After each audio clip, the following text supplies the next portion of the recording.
What if Anakin killed Darth Sidious after Order 66? Let's begin this story in the Jedi Temple. Anakin has just removed Sindralig's head from his body and snapped a youngling's throat. He was the most powerful being in the galaxy. None could stop his wrath. He receives a comlink call from his master, Darth Sidious, telling him that he has done well and reminds him to go to Mustafar and destroy the Separatist leaders. Anakin thinks. He looks around at the damage he has caused and realizes that he has no reason to go to Mustafar, no reason to listen to that deceitful Emperor. Anakin relishes in the power that he has just obtained and knows that he has the strength to save Padme. He doesn't need Sidious anymore. Anakin leaves the temple and heads to Palpatine's office. Entering, he finds him sitting on his throne. He asks Lord Vader why he has returned to him and not gone to the Mustafar system. Anakin explains that there has been a change of plans, igniting his sapphire blade and declaring that he is the Emperor now. Palpatine smirks and rises, his crimson blade switching on. He looks at Anakin and taunts him, telling him that now Padme will die. The fight commences and Sidious swings with all of his might. One would think that Anakin would be fatigued after battling the entire temple, but he wasn't. His powers had only increased and he was a far deadlier opponent. Sidious moved like a blur, leaping from one side of the room to the other in mere seconds. Palpatine shot lightning at Anakin, who evaded, using his superior agility to his advantage. Their blades continued to collide, each a master of the Force and allies of the dark side. While Palpatine focused on his speed, Anakin relied on his brute strength. Anakin was gaining the upper hand on Sidious, using his newly found knowledge and chosen one abilities to conquer the Sith Lord. Eventually, his tactics paid dividends when he destroyed the defenses of Sidious and stabbed him in the chest, killing him. Anakin stands above his fallen master. He was the Emperor now. Anakin sends the remaining 501st to Mustafar to kill the Separatist leaders, believing that such a simple task shouldn't be left to him. Anakin would instead focus on establishing the Empire, calling a Senate meeting and declaring himself the Emperor of the galaxy. He would explain to the Senate that the Jedi had a plot to take over the galaxy, but he and Chancellor Palpatine were able to stop them. Unfortunately, Master Windu killed Chancellor Palpatine in the process. The Senators and Republic would believe this. At this point, Anakin was the poster boy for the Republic and everyone loved him. When he, a former distinguished Jedi, explained to the Senate that he had saved them from the evil Jedi who had already lost the trust of the people believed him. Anakin would quickly move to consolidate his power and ensure that no one could overthrow him. He knew that any remaining Jedi across the galaxy would know that he is responsible for the Order's destruction and he had to be ready to thwart any attacks. Similar to the original timeline, Yoda would go looking for Darth Sidious in order to eliminate him, not yet knowing that he was dead. He would march into his office only to find Anakin sitting on the Emperor's throne. The Grand Master looks to his left and sees Palpatine's body lying on the floor, yet to be evacuated from the room, detailing Anakin's insanity. Yoda didn't really know what to think. If Anakin had the power to destroy Sidious, a task he wasn't even sure he could do, then what chance did he pose against Anakin? Seeing Yoda only brought hatred to Anakin. He rose from his throne, his eyes screaming burning fury. Yoda ignites his emerald blade and points it at Anakin. Yoda versus Darth Vader was a contest that was always supposed to happen. Yoda's speed and agility against Anakin's brute strength and force abilities. Anakin was reaching his full potential, swinging with all of his might, but also focusing on his abilities, reaching out with force lightning and attempting to catch Yoda, but to no avail. Yoda never spent too long on the ground, leaping from one object to another unless he was locking blades to stare into Anakin's eyes. Yoda had a part in Anakin's training, creating the evil man that stood before him. But Anakin's powers were too great. He wasn't the limbless Lord Vader we saw in the films, but instead a complete tyrant whose connection to the Force was so innate that he grew almost invincible as he transformed into the dark side. Yoda tried to disarm and kill Anakin, but the Emperor stopped, raising his hands, and unlike moments earlier, his lightning transitioned from a sapphire glow into a stark red tint. It was too powerful, and Yoda was caught in its clutches. Anakin marches over and kills Grand Master Yoda.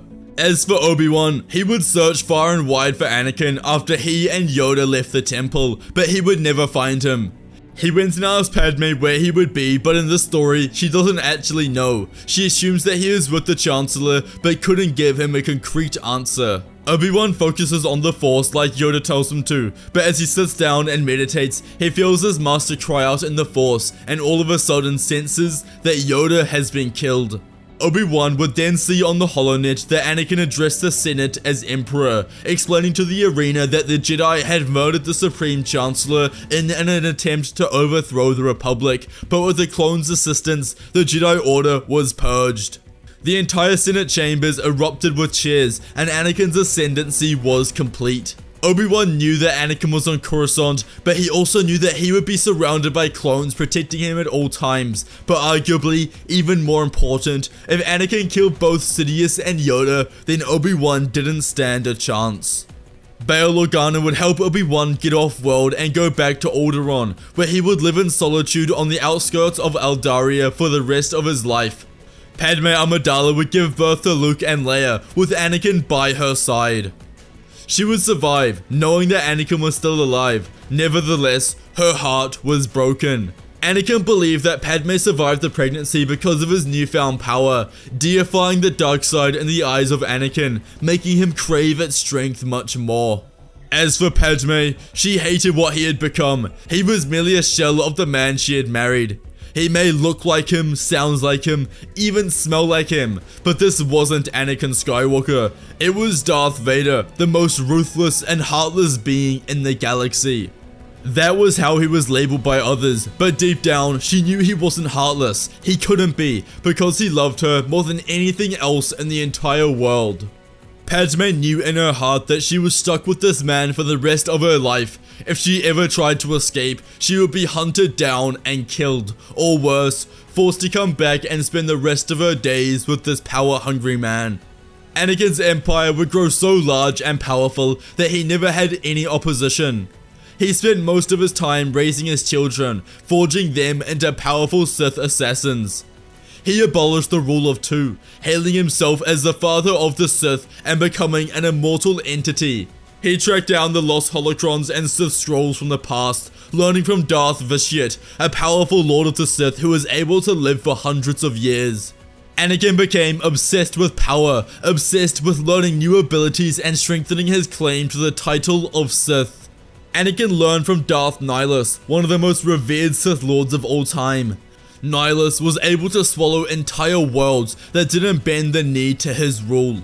This took away the need for any Death Stars, and after he mastered this ability, he had them destroyed. Over time of neglecting the dark side, Anakin would morph visually, becoming an old decrepit soul whose face mirrored death. From Plagueis' journals, he was able to continue his experiments upon midichlorians and bend them to his liking. Eventually, he would discover the secrets to immortality and become the master of death. As the years went on, Padme came to admire his strength and prowess. After years upon years of only being surrounded by darkness and pain, she eventually gave in, allowing it to take over her very soul and warp her into the dark entity that Anakin had craved. Their love blossomed to new heights and she gave birth to more Sith children. Anakin would train his children like they meant nothing to him, instilling fear, pain, and hatred into their very souls. But from his perspective, this was love. His children grew extremely powerful, coming close to rivaling his power, and perhaps one day, if they all banded together, they could defeat him. The most powerful was Luke, the elder child and most powerful apprentice the Sith Order had ever seen. He desired to be exactly like his father, and if there was anyone to be his heir, Anakin knew that it would be Luke. As time went on, Anakin began to manipulate the midichlorians within Padme, allowing her to always remain young and beautiful, but more importantly, immortal. She was unequivocally powerful, and Anakin would make it very clear to the entire galaxy that an order from her was an order from him. Their power was endless and held zero boundaries. Anakin would traverse the galaxy with his children and kill anyone they didn't see fit to live in their empire. The galaxy would forever suffer under their rule. The light would never re-emerge in the galaxy again, Anakin Skywalker and his dark wife Padme, along with their Sith children, had won. If you enjoyed today's video, you must watch What If Anakin Killed Obi-Wan and What If Darth Vader Upgraded His Suit. Please check out our membership page if you would like to support the channel, it really helps us out. Thank you all for watching, and may the Force be with you.